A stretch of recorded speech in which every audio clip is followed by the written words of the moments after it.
Now, I want to talk about this concept of using fear campaigns to try to get people healthier, right?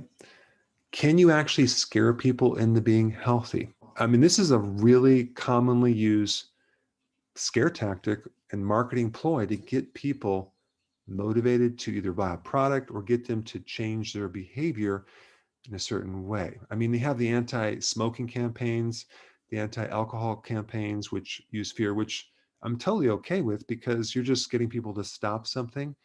You're not replacing it with another solution that sometimes involves large amounts of money.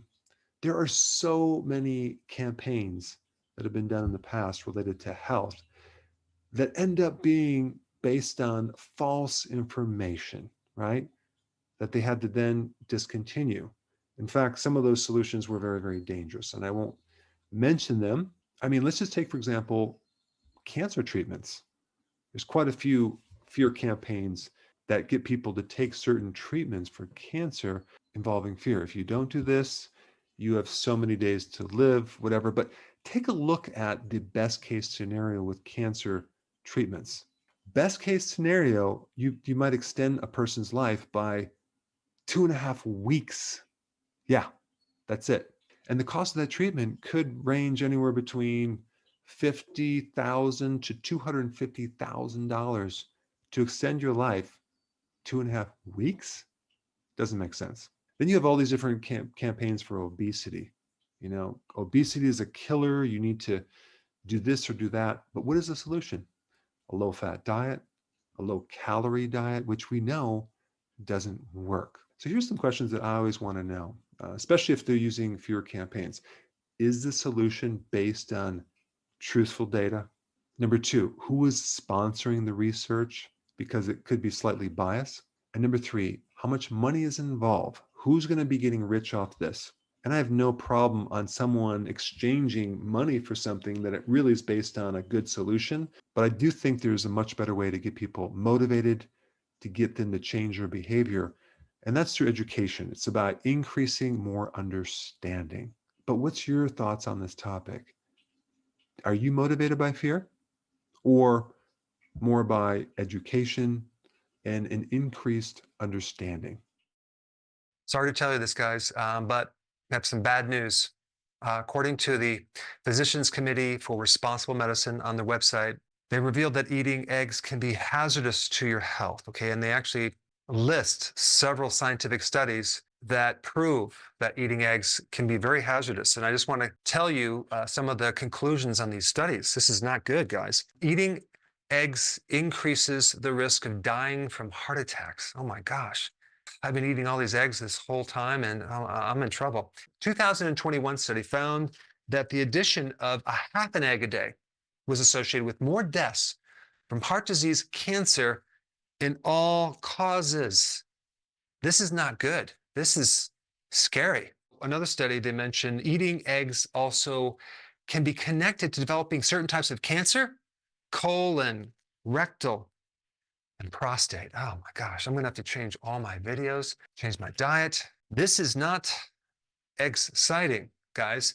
I mean, I thought I was the expert, apparently not. Well, I tell you what, we're gonna explore this topic a little bit deeper, and I think you're gonna be shell-shocked. I'm sorry, I just had to do that.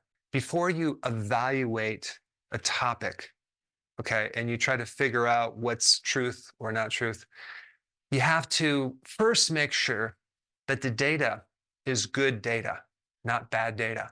You want to make sure that you include all of the data so there's no missing information. You want to make sure you don't exaggerate the data. I have all the studies right here. I printed them out. There's like 10 different studies about eggs. 7 of these studies are observational. 2 are meta-analyses of observational studies. 1 is a review article, and 1 is a systemic review. These observational studies are based on food frequency questionnaires. None of them is an experimental study, randomized controlled trial, which is a study in which a treatment, procedure, or program is intentionally introduced and a result or outcome is observed. The problem is with our recall. Who's going to remember what they ate in the last 12 months? I don't even remember what I ate last weekend. When I was in practice, I would ask people, what did you eat the previous week, right? They couldn't remember. And then come to find out, they kind of exaggerated talking about all the good things, but not the bad things. So it's very, very difficult, if not impossible, to extract the exact thing the person ate and the amounts. It's not credible. Questionnaire studies do not prove causation. And as far as association, yes, there's an association, but there are so many variables. Why do you pick eggs out of the million variables? What about their smoking?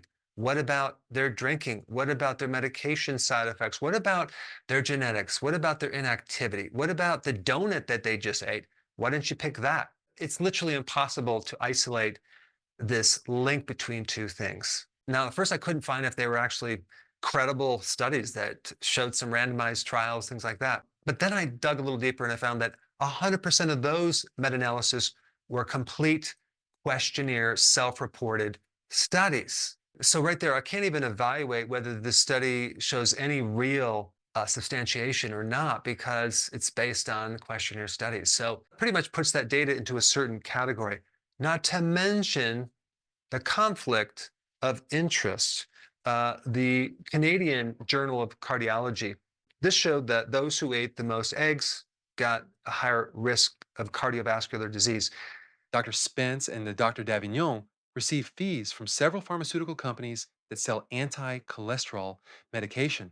And Dr. Daviston also had support from Pfizer, AstraZeneca, and Merck.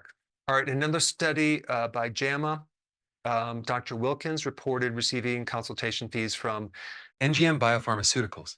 Dr. Mentz reported receiving research support from various big pharma companies and is on their advisory board as well. So unfortunately, the Physicians Committee for Responsible Medicine is putting out doubts about the health of eating anything animal products. They're a plant-based physician group, but their membership really is only 5% physicians. And honestly, I think it's really, really bad for someone to put out information that's just a lie to scare people into not eating eggs. I know the news does it all the time. They'll put these little doubts in people's minds, and it's very difficult for most people, the general public, to evaluate that data themselves. So they depend on someone else who's responsible to do it for them. And I think this is just really a smear campaign on eggs. Egg has gotten a bad rap for many years, but the egg is a very interesting protein that I want to share right now, some additional information, just to give you some factual information about what's in an egg. First of all, an egg yolk, okay? An egg yolk is not a developing chicken, okay? It's the nutrition for that chicken. The egg yolk is probably one of the most nutrient-dense, multivitamin, mineral, phytonutrient substances that you can consume, bathed in some additional protein around that egg yolk. The egg is almost complete with about every single nutrient except vitamin C, but it's loaded with vitamin B1, B2, B3, B5, B6, B9, and B12. It's one of the best sources of vitamin A, and I'm talking about the active form of vitamin A called retinol. You cannot get retinol from carrots, okay? In carrots, you have the precursor, beta-carotene, that is supposed to convert into the active form of vitamin A. You have to get it from animal sources or egg sources, but vitamin A, which is so crucial for your eyes, for your immune system, for your skin, especially the inside of your skin, the sinuses, the throat, the lungs, even the colon. Anything internal skin is supported by vitamin A. And of course, liver has the highest amount of vitamin A, but egg yolk is right up there as well. It has vitamin E that, by the way, supports the inside of your heart. Eating eggs is going to help your cardiovascular system. It's going to support the inside layer of the arteries because it has vitamin E as well as vitamin K2, which is very important in removing the excess calcium in the arteries. It keeps the calcium out of the soft tissues of the body. It has vitamin D. Very few foods have vitamin D, but egg yolks have it. And of course, I'm talking about an egg that comes from a pasture-raised healthy chicken. Okay, I'm not talking about this chicken that's in this cage their whole life. But the egg is the best source of protein, the most quality source of protein behind breast milk. It's a super bioavailable source of amino acids. It also is the food that has the second highest amount of choline behind liver. And choline is important in reducing fat off your liver. It's important in supporting the brain because it makes this neurotransmitter called acetylcholine to help your memory. It also has minerals, potassium, magnesium, selenium. It also has omega-3 fatty acids as well, which is good for the heart.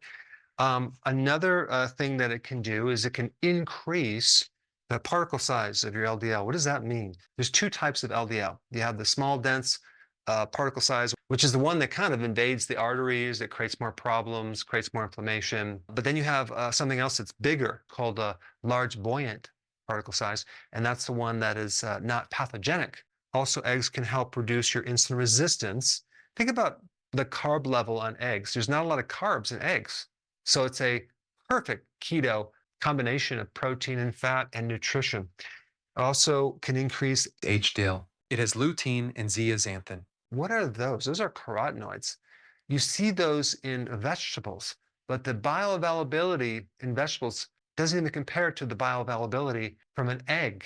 So these two carotenoids protect not just the eye, because it's good for the eye, against things like macular degeneration and cataracts, but also protects the endothelial tissue inside your arteries.